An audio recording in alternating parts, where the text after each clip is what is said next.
두 분 다 이제 아침 방송을 많이 하시다 보니까 관찰을 하게 되는데 오늘은 신인규 대표 아침저녁 방송을 들었는데 오늘 인요한 의원님 출연하셔가지고 신인규 대표한테 그래요? 편파 방송이야 이러시는데 보니까 아니 오늘 이제 방송 나오셔가지고 뭐라고 했습니까? 저도 이제 국민의힘 분들 만날 기회가 되게 적습니다. 오. 가끔 보고 싶어요. 네. 가끔씩. 그래서 뭐 오늘 이렇게 인터뷰 나오셨는데 뭐 제가 잘못했겠죠. 그래서 질문을 좀 이렇게 날카롭게 드렸는데 아니, 그거 할수 저보고 있는 민주당이라고 그러셔가지고.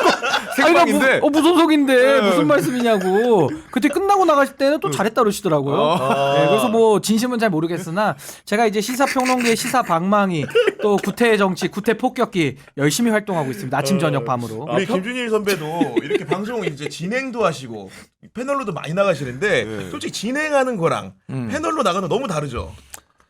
진행이 더 편해요. 그래요? 네, 왜냐면은 말을 들어도 되니까.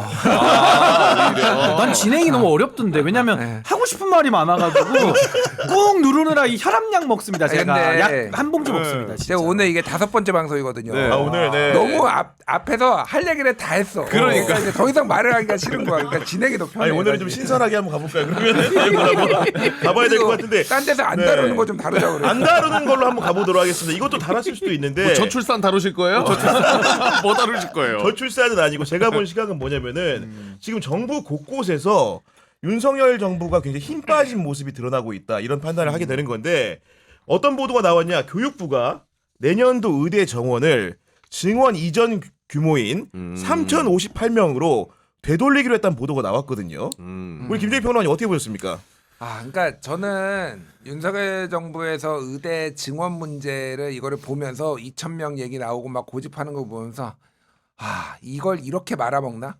이 생각이 들었어요. 진짜 화가 많이 났는데 왜냐하면은 뭐 이제 여론조사로 할 문제는 아니고 이거를 이제 추계를 통해서 이제 어느 게 적절한지를 결정해야 되지만은 여론조사를 보면은 국민의 거의 70에서 80%가 의대 숫자 늘려야 된다라는 게 압도적이었거든요. 맞습니다. 그럼 이거를 네. 정무적으로도 2,000명을 고집하지 않고 이게 적당한 선에서 의대하고 또 타협도 하고 그러면은 20년간 아무도 못했던 거를 내가 해냈다 이게 업적이 되잖아요, 사실은. 근데 이거를 2,000명을 고집을 하다가 지금 여기까지 온 거잖아요, 지금 총선도 그러니까요. 말아먹고. 네. 그렇죠. 그러니까 이게 그런데 다시 이제 원점으로 간다? 이거는 완전한 퇴행이죠, 그러니까. 사실 의대 의사분들 저도 뭐 훌륭한 분들도 많이 알고 괜찮은 분들도 많지만은 직역 이기주의라는 거를 저는 비판을 안 할 수가 없어요. 한 명도 못 늘리겠다. 오히려 줄여야 된다. 이게 말이 되나요? 고령화 사회가 되니까 의사를 줄여야 된다? 아니 고령화 사회 되면 아픈 사람이 더 많으니까 의사가 더 필요하죠, 사실은. 그렇죠 논리적으로는 이주호 네. 장관이 지금 이 상황에서 의사대 복귀 안 하니까 정원 동결하겠다라고 하면 이게 해결이 되냐고요. 지금 그러니까 새롭게 의대 증원 문제도 또 저 협의도 하고 그러면서 의사들이 요구하는 것도 들어주면서 이렇게 해야 네. 되는데 그럴 만한 능력이 안 돼요. 그러니까 이주호 아니, 장관이 지금 예. 보면은 교육부라는 데가 이제 이주호가 수장이잖아요. 그러니까 이주호 이제 교육부 사회부총리 장관이에요. 겸 교육부 장관인 건데 이분이 불과 얼마 전까지만 해도 어떤 얘기를 했냐? 의료계 거센 반발에도 불구하고 6개월만 버티면 이긴다. 이랬던 분인데 이제 교육부에서 기억난다. 이런 기억난다. 얘기가 나오다 보니까 이 정부가 결국은 끝물로 가는 게 아닌가라는 생각을 하는 점이 있는 겁니다. 그러니까 우선 윤석열 정권의 가장 큰 문제가 철학이 없는 것이고 두 번째는 이제 정치를 포기한 것이고 세 번째가 이제 그냥 밀어붙인 거거든요. 이게 다 모이고 쌓여서 이제 내란까지 온 겁니다. 뭐 당은 이제 사당화돼 가지고 뭐 대통령의 거의 호위무사들이 돼버렸고 그러니까 견제받지 않다 보니까 극단적 상황까지 온 것인데 저는 이 의료개혁 문제 있지 않습니까? 이게 정말 복잡한 문제고 정말 어려운 문제가 기존 맞아요. 정권들이 네. 무능해서 못했다라기보다는 정말 어려운 문제입니다. 이해 당사자 많기 때문에. 그럼 저는 어떤 의문이 근본적으로 드냐면은 노령화 사회가 되니까 당연히 의료 서비스 많이 필요하죠. 그 의사 수를 늘리는 게 맞는데 또 여기서 간과할 수는 없는 게 우리나라 의료진들이 굉장히 병원에서 순환율이 빨라요. 그러니까 효율적인 진료가 가능한 나라고 병원이 또 많습니다. 이 땅덩이가 좁기 때문에 거기다가 이제는 또 AI와 도입되기 때문에 의료진들이 효율적인 협업과 진료를 할 수 있는 토대도 만들어지고 있고 더 가속화될 거거든요. 그렇다면 제가 던지는 질문은 이런 겁니다. 의료를 더 많은 사람들이 더 값싸게 더 의료 편차가 없게 많은 분들이 누릴 수 있도록 만드는 게 목표잖아요. 아니, 그렇죠. 그리고 이제 네. 건강보험 재정도 고려해야 되고 그러면 의사 숫자를 단순히 늘리는 거 그리고 늘리는 것도 몇 명 늘리는 거 거기에 정답이 있지 않아요. 복합적인 지금 문제는 요인이기 뭐냐? 때문에, 네. 의료계 중에서도 피부과, 성형외과 가보시면 줄 섭니다. 근데 어디가 문제냐? 이 바이탈이라고 하는 필수 의료. 정말 힘들게 일하고 20시간 이상 수술하고 우리가 정말 그런 일이 있어서 안 되지만 정말 다쳤을 때 그때 가서 단 한 번 수술받기 위해서 이분들은 매일을 기다리면서 연마하는 거거든요. 그리고 또 전공의들 문제. 전공의들 그동안 종합병원에서 거의 젊은이들의 그 노동력을 착취하는 식으로 버텨온 거란 말이에요. 그렇죠. 네. 거기다 또 하나 문제가 지방의료 문제 아닙니까? 이거는 지방의료만 놓고 얘기할 수 있는 게 아니고 지방의 병원이 부족해요. 다 서울에 와서 수술 받고 싶어 합니다. 그러면 지방 소멸 문제랑 엮어서 이거는 장기적인 관점으로 풀어야 될 문제인데 제가 지금 얘기한 거 다 빠지고 다 없어지고 그냥 몇 명이 정답이다. 그냥 이런 식으로 가버려요. 그리고 이제 건보 재정 같은 거 있지 않습니까? 이게 수가를 올리는 거는 필연인 거예요. 우리나라 건강보험이라는 것이 워낙 잘 돼 있었지만은 의료 수가는 올라갈 수밖에 없는 겁니다. 그러니까 저는 이런 복잡하고 어려운 문제를 너무 단순화해서 그냥 의사 몇 명만 늘리면 그 문제를 마치 치환하는 무슨 거에 대해서, 유토피아가 올 네. 것처럼 얘기하는 것 자체가 전 잘못됐고 윤석열 정부의 잘못도 매우 아니, 크다. 이런 생각합니다. 보도가 이제 교육부 사이드로 해서 나온 것이었고 네. 거기에 대해서 또 복지부 같은 경우에는 사실이 아니다. 협의된 바가 없다. 아, 또 달라요? 의세 발언으로 유명한 박민수 2차관이 오늘 보니까 그런 얘기가 논의돼서 결정된 바가 없다. 이런 얘기를 하는 겁니다. 이게 컨트롤 타워가 없는 거죠. 사실은 이제 이게 복지부하고 교육부하고 같이 이게 뭐 호흡을 맞춰서 움직여야 되고 만약에 정원에 뭐 1,509명 정도로 이제 최종적으로 늘리려고 했었는데 그거를 만약에 다시 조정을 해야 되면은 그걸로 사실은 복지부에서도 소위 말해서 딜이 들어가야 되는 거거든요. 말씀하셨다시피 특정 진료 과목에 굉장히 편중돼 있어요. 사실은 그쪽에 이익들을 제한할 필요도 좀 있다고 봅니다. 그러니까 예를 들면은 피부과나 이런 데에서 직접 시술이 들어가는 게 아니라 예를 들면 요즘은 피부과나 이런 데 가보면요 거의 기계 싸움이에요. 얼마나 최신 기술을 가지고 오느냐. 그리고 의사가 직접 하는 게 아니라 예를 들면 샷 같은 거 맞는 거 있거든요. 오. 200샷, 300샷 뭐 이런 거. 네. 그런 거는 그냥 다 간호조무사들이에요. 실질적으로 의사가 하지 않기 때문에 이런 미용 시장은 사실은 개방을 해야 된다. 제가 보기에는. 그래서 국민들도 더 낮은 단가에 하지만 이제 그 같은 피부과나 미용이라도 수술이 들어가는 거는 함부로 개방하면 안 되죠. 근데 이런 식으로 뭔가를 조정도 하면서 당근도 주면서 뭐 이렇게 해야 되는데 윤석열이 다 망쳤다. 사실은 지금은 다 지를 살겠다라고 하니까 이주호가 이렇게 파행이 되고 지금 의대가 안 되는 것에 대해서 자기가 책임지기 싫으니까 뭐라도 풀어가겠다는 던져놓는 거라는 거죠. 네. 정상화 해놓고 나는 그만둘 거야. 이런 식으로 지금 자기 살려고 지금 하는 거거든요. 네. 이건 진짜 무책임한 행동이다. 아니, 그러니까 저도 예. 치과를 6개월에 한 번씩 가는데 저 의사가 그래요? 단 한 번도 제 일을 스케일링 해준 적이 없습니다. 아, 진짜로? 맞아. 의사 선생님은 마지막에 잘 됐나만 봐요. 치의사분들이 괜찮네 가세요 하시지. 이렇게 하거든요. 맞아. 그러니까 제가 하고 싶은 말씀이 뭐 피부과도 마찬가지고, 그러니까 의사들이 독점적으로 이익을 취하면서 그냥 거저먹는 부분, 그건 기득권을 깨야 되는 것이고 또 반면에 필수 의료라든지 전공의들이라든지 열악한 구조가 있어요. 그러니까 의사 맞아요. 집단도 네. 전체를 매도해서 그냥 다 강자다. 다 기득권이다 이렇게 하면 안 되고 그 안에도 슬라이스 쳐가지고 어디가 강자고 어디가 기득권이고 어디를 더 보완해야 되는지를 입체적으로 사고를 좀 해야 되는데 그게 전혀 없이, 그리고 또 의사들만 있습니까? 의사들과 또 같이 일을 한 협업하는 그렇죠. 물리치료사라든지 네. 방사선과 뭐 간호사 너무 많아요. 이해관계자들이.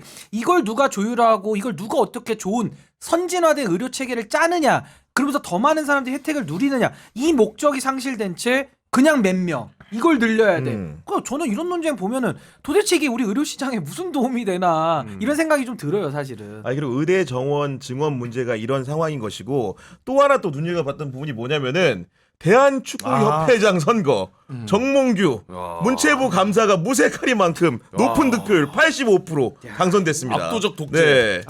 근데 이제 뭐 사선이야, 사선. 예. 이거를 이제 대한축구협회가 그동안 난맥상을 많이 드러냈고 특히 축구도 국가대표팀 선임할 때 이제 홍명보. 예. 황선우하고 그게 아니라 황선우하고 섞어가지고 황명보라고 두 분이 또 방송을 워낙 6개 하시다 보니까 지금 그러니까 뭐 이게 선임 과정이나 뭐 이런 네. 게 있는데, 그러니까 저는 뭐 결과는 존중해야 된다라고 생각을 해요. 그런데 예를 들면 대한체육회 선거 같은 경우에는 유승민 맞아요. 네. 유승민 전 IOC 위원이 이제 됐잖아요. 맞아요. 탁구 유승민입니다. 정치인 유승민 말고 네, 이런 분이 됐잖아요. 그러니까 일단 축구협회의 어떤 이런 기득권을 가진 회장이 본인한테 일방적으로 유리하게 이렇게 룰을 만들고 이런 것들을 제대로 컨트롤하지 못했다. 사실 뭐 억지로 찍어 내릴 수는 없어요. 이거는 그러니까, 협회 네. 각자의 룰이 있지만은 이게 결국은 다 이 정권이 레임덕이 왔구나. 저는 그 그러니까. 생각이 들어요. 왜냐면 네. 정부에 영이 안 선다는 게 문체부에서 정몽규 회장을 중징계하라고 감사 결과를 발표했는데 네. 여기에 대해서 85%는 압도적 지지율로 85%. 자연임에 성공했던 것이고 정몽규 회장도 소감을 얘기하는데 보란 듯이 뭐라고 얘기했냐. 오. 이번 겨울과 마지막 추위는 유난히 길었다. 날씨도 풀리고 축구에도 봄이 왔으면 좋겠다 이럽니다 지금. 축구의 아니, 근데 봄이야 뭐야?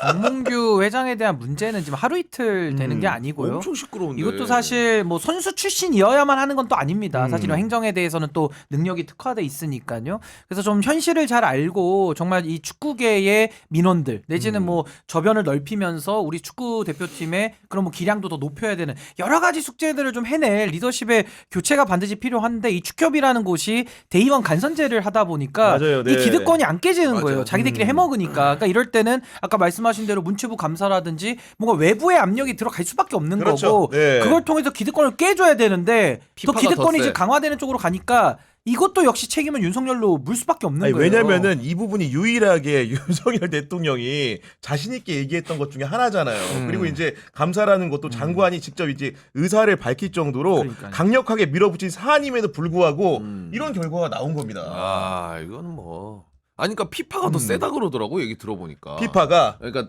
나라 눈치는 안 보고 어. 피파가 더 위에 있대요. 그들의 입장에서는. 아. 그래서 아니 피파가 우리 뒤에 있는데 너네 어떻게 할 거야? 그러면 우리나라 우리 그 정권 차원에서도 정부 차원에서도 뭐 할 수 있는 게 없대.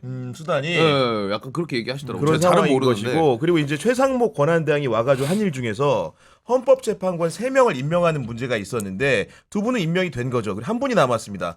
마은혁 후보자. 이에 대해서 헌재가 그 재판관 불임명 자체가 잘못됐다고 위법행위라고 8명 전원일치 의견으로 내놨습니다. 네. 예, 그러니까 두 가지 하나는 이제 각하가 됐는데 그거는 즉각 임명하는 건에 대해서는 그거는 어쨌든 대통령이 임명하는 임명권을 존중해 준 거죠. 그 부분은 이제 각하가 됐고 다만 이제 임명을 하지 않은 거 권한쟁의 심판이니까 국회 측에 손을 들어준 건데 네. 이거는 저는 당연히 8명 전원일치로 이렇게 인용될 줄 알았어요. 왜 그러냐면은 이걸 만약에 국회 측에 손을 안 들어주면은요 앞으로 대통령은 마음대로 국회나 대법원장이 추천한 헌법재판관이 마음에 안 들면은 난 이거 안 임명 안 받으면 할 거야. 그만인 거예요. 네. 위원이 아니게 되는 거잖아요. 이게 위원이 아니라고 하면 판례가 나와버리는 거니까. 그러니까 이거는 무조건 될 수밖에 없는데 더 놀라운 것은 그러면은 최상목 권한대행이 즉각 해야 된다라는 거죠 아니잖아요. 그렇죠. 네. 근데 존중한다라면서 언제 할지 몰라 또. 예, 언제 할지 모르고 정무적 판단해야 되겠다. 이거는 지금 정무적 판단을 하지 말고 임명하라는 거예요. 헌재 취지는 그러니까요. 그러니까. 네. 그러니까 이거 잔머리를 굴리고 있다 지금 유불리를 따져서. 여기 더해가지고 저는 개인적으로 국민의힘 측 윤석열 측 반응이 재밌었는데 어떤 입장을 내놨냐. 대통령 탄핵 심판의 의결 정족수를 확보하려는 정치적 꼼수라고 했는데 이 문장 어떻게 해석해야 되는 거죠? 아니 근데 이 헌법재판소의 결정은요 최상목 대행이 취사 선택하거나 무슨 법제처에 물어보거나 법무부에 문의할 내용이 아니에요. 이거는요 우리 헌법재판소법 66조 2항에 보면 부작위에 대해서 이제 인용하는 결정이 나올 때 결정 취지에 따른 처분을 하게 돼 있어요. 그러니까 무조건 해야 되는 겁니다. 해야 한다. 예. 그리고 67조 1항에 보면 헌법재판소의 권한쟁의 심판의 결정은 모든 국가기관, 최상목 잘 들으세요. 모든 국가기관과 지방자치단체를 기속한다고 돼 있습니다. 근데 이거 헌법재판소 법과 또 헌법재판소 자체가 헌법기관인데 상호 존중의 원칙을 깨고 본인이 무슨 헌법재판소 위에 앉아 있습니까? 왜 이렇게 내란적인 사고방식을 갖고 있죠? 그러니까 윤석열이 지금 내란 저질러가지고 구속돼 있고 탄핵까지 왔는데 네. 권한 대행이라는 자가 거기서 반성을 못하고 헌법 위에 내지는 헌법재판소의 결정까지도 무시하는 듯한 태도를 보이면 앞으로 국민들이 헌법재판소 결정을 왜 존중하며 그렇죠. 그럼 일반 법원의 결정도 존중할 이유가 있습니까? 다 서부지법 하듯이 다 그렇게 하는 거예요. 그 폭동과 난동 사태 우리가 보지 않았습니까? 그러니까 이런 식으로 야만의 시대로 돌리려는 의도가 아니라면은 헌법재판소의 결정이 나왔으면 오늘 아침에 임명을 해야죠. 네. 근데 그걸 안 하면서 저렇게 한다라는 게 전 정말 이해가 되지 않고 아니, 네. 이건 넘어갈 수 있는 일은 아닌 것 같습니다. 제가 윤석열 측 입장을 아까 읽어드렸던 이유가 뭐냐면은 그 해설을 해보면 탄핵 심판에 필요한 의결 정족수를 확보하려는 꼼수라고 했는데 그 얘기는 뭐냐면 본인들 봤을 때는 40여까지 추가해야만 6명으로 탄핵할 수 있다. 이런 상황 인식이 아닌가라는 놀라움인 겁니다. 지금 이제 4대4로 갈렸다, 5대3으로 갈렸다 이런 찌라시들이 난무하고 있어요. 자기들 이제 희망회로 돌려가지고 뭐 네. 이렇게 서로 그 감정이 격해졌네, 뭐 헌재 재판관들끼리 싸웠네, 뭐 이런 얘기까지 있는데 저는 끝났다고 봅니다. 뭐 이것도 우리가 뭐 입이 아프지만은 여러 번 얘기했지만은 윤석열이 이게 그러니까 헌재가 보는 게 먼저 법을 따지잖아요. 이게 위법인지 위헌인지 아닌지를 따지고 또 하나가 정무적인 판단도 이거는 들어가요. 왜냐하면 형사재판이 아니고 이건 징계에 관한 거니까 그렇죠. 대통령은. 네. 그래서 이미 박근혜 때도 정무적 판단을 했는데 대통령직을 수행할 수 있는지 없는지를 본 거예요. 윤석열이 지금 복귀하면 대통령직을 수행할 수 있나요? 가능하겠습니까? 그게? 저는 바로 네. 개엄할 거라고 윤석열이 또 개엄할 그게 거라고 제일 봅니다. 걱정. 그렇죠.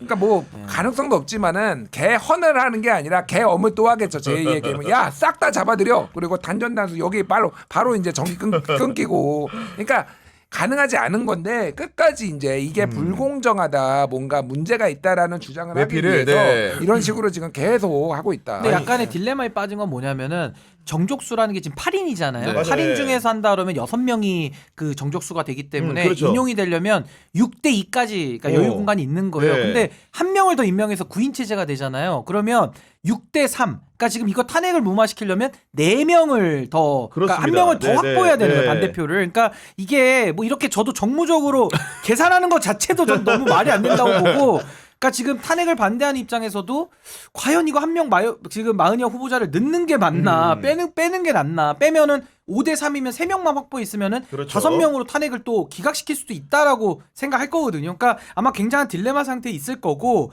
전 헌법재판소가 이제 평일을 매일 보완 상태에서 여는데 아마 마흔여 후보자는 임명이 되더라도 이미 변론을 끝냈기 때문에 변론 종결했기 때문에 저는 표결에는 참여 안 시키고 그냥 8인 체제에서 저는 깔끔하게 정리할 걸로 좀 기대를 하고 있습니다. 본인 자체가 기피하면 또 된다고 하니까 본인도 그런 기피할 상황인 수 걸로 있고요. 볼 수 있는 것이고 그리고 최상목 대행하고 대비되는 공직자가 한 분이 있습니다. 누구냐? 김선호 국방부 장관 직무대행.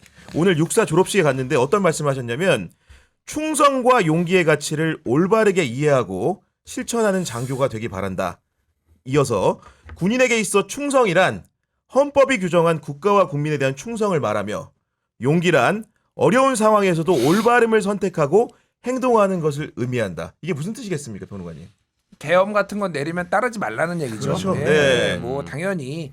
그리고 이제 박정훈 대령 때도 부당한 명령은 따를 의무가 없다 이렇게 법정에서 얘기가 나왔잖아요. 당연한 얘기예요. 그러니까. 근데 사실 이 당연한 얘기를 우리가 칭찬해야 되는 이 현실이 좀 안타깝다. 솔직히. 그럼 뭐 이분이 대단한 얘기를 한 것도 아니에요. 사실은. 맞아요. 예, 네. 하지만은 이게 나름 현재 윤석열 정부가 아직 잔존에 있고 그 잔당들이 있기 때문에 그런 상황 이것도 속에서, 네. 용기를 내서 해야 되는 상황이다. 이게 그러니까 빨리 이거를 탄핵시키고 빨리 이런 것들을 정리를 하지 않으면은 이게 국헌 문란이란 게 대단한 게 국헌 문란이 아니거든요. 그냥 계속 계엄은 옳았다, 뭐 내란은 네. 옳았다 이런 말들을 그냥 일반 국민도 아니고 중요한 사람들이 하는 게 이게 굉장히 위험한 거다. 그 생각이 듭니다. 그러니까 계엄군의 이제 내란 종사 행위가 낱낱이 이제 백일하게 드러나다 보니까 그런 것들을 보면서 김선호 대행 같은 경우에는 오늘 그 헌법 준수의 의미도 강조를 한 것 같거든요. 어떤 얘기를 했냐면은 우리 군이 존재하는 본질적 이유는 헌법과 법률에 명확히 규정돼 있다. 국가를 방위하고 국민의 생명을 지키며 자유민주주의를 수호한다라는 헌법적 사명을 기억하기 바란다 이랬습니다. 그리고 우리 헌법에 군에 대해서 특수한 규정이 있는 게 군의 정치적 중립을 얘기하고 있습니다. 그만큼 대한민국이라는 나라 자체가 그동안에 뭐 산업화 민주화를 동시에 이뤄왔지만은 결과적으로 이 군에 의한 쿠데타의 아픔이 있는 나라기 때문에 군의 정치적 중립이라는 것은 너무너무 중요한 거예요. 근데 이번에는 군의 중립을 어긴 정도가 아니라 친위 쿠데타를 했잖아요. 그러니까 합법적으로 그러니까, 네. 선출된 권력이 군을 동원해서 본인의 권력을 비법률적, 비헌법적으로 연장하려고 한 시도거든요. 그래서 이게 지금 내란 진압도 더 어려운 겁니다. 그렇습니다. 왜냐하면 친위 쿠데타 세력들이 본인들의 권한을 가지고 그 내란 종자들의 씨앗을 뿌려놨거든요. 음. 각 요소마다. 그래서 이게 지금 내란 진압이 쉽지 않은 건데 저는 김선호 차관, 그러니까 권한대행은 굉장히 그 동안에도 국회 나와서도 아주 바람직한 맞아요. 공직자의 네. 표상을 보여줬기 때문에 전 윤석열 정부에서도 참 이런 분이 있었구나라는 참 유의미한 저는 그런 존재적 가치, 좀 빛이 났다 네. 저희 봅니다.